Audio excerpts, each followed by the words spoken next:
We've seen how Fourier methods can really help us understand behavior of dynamical systems and solve equations of motion.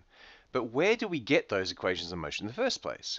Well, fundamentally, we've known that for a while. We get the equations of motion for classical systems out of Newton's laws. And because Newton's laws are correct for classical mechanics, you might think that if you can just figure out all the forces, then classical mechanics is done. You just write down the equations of motion and solve them. However, it turns out that in lots of practical situations, there are much easier methods of getting the equations of motion than Newton's laws, and we're going to talk about them in the next section. They're not just easier for calculation, they also hint at deeper principles that let us actually unify lots of things in physics from quantum mechanics all the way through to special and general relativity. But in order to go on to Lagrangian and Hamiltonian mechanics, first we need to add just one more new mathematical tool. The mathematics that we need to do our classical mechanics is called variational calculus, which, as the name suggests, is just a variant of normal calculus. Now, I first learnt normal calculus when my grade 8 teacher posed this problem. He said, supposing you have a very long straight wall and 80 meters of fence, and you make a rectangle with the fence, and the long length is L, how long, he said, should this L be in order to have the biggest area? Being smart cookies, we easily figured out the area. We realized that these two sides here had to be half of whatever's left.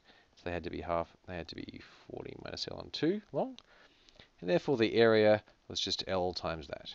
And so what we did, of course, is we plugged in a whole bunch of numbers. And that was kind of successful because we soon discovered that L equals 40 gave us the biggest number. But it was also unsuccessful in that we never proved that L equals 40 was the correct answer. What we did was we just scattergun tried a whole bunch of numbers between 0 and 80. So how do you do this properly? Well, I made a terrible error in that I asked my father on the long ride home, we had an hour's drive home every day, about this problem, and so he taught me differential calculus. And we know now, in the safety of our university education, that all we have to do is take the derivative of this with respect to L and set it to 0. So in other words, we're going to end up with L equals 40. So it's a very simple calculation once you know calculus. Variational calculus is for a sort of generalization of this problem. And the generalization we need to understand variational calculus is very simple. Suppose we have exactly the same wall and exactly the same 80 meters of fence, but we take away the restriction that our fence has to be in a rectangle. And then what shape should that fence be in order to enclose the greatest area? Now the key thing about this, of course, is that we're not optimizing one number. We have to get every point on that fence right. And every point on that fence is, if we say start at a point, it's kind of defined by, at a given angle, it's defined by the radius of that angle. So I'm not optimizing over a number, I'm optimizing over an entire function, in this case r of theta. Another example, an even simpler example, one that we actually know the answer to in this case, is what if I have 2 points, point A and point B, and I want to know the shortest distance to get from A to B. Now, of course, we happen to know that that's a straight line, but we've never proved it.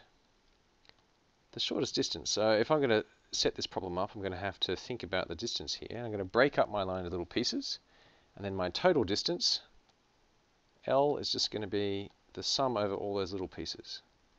One of these little pieces here is going to have a length ds. So that length ds, if I just take that little piece from there, is, if I break it down into its horizontal and vertical components, easily found from Pythagoras.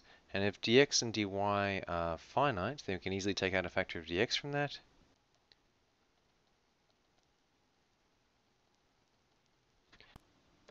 And then it's not a big stretch, although obviously there are some niceties to observe, to take this into the continuum limit and find the functional L, which is a functional of the function y of x. And so what we're trying to do is we're trying to find the optimal function y of x that will give us a minimum value for this length L.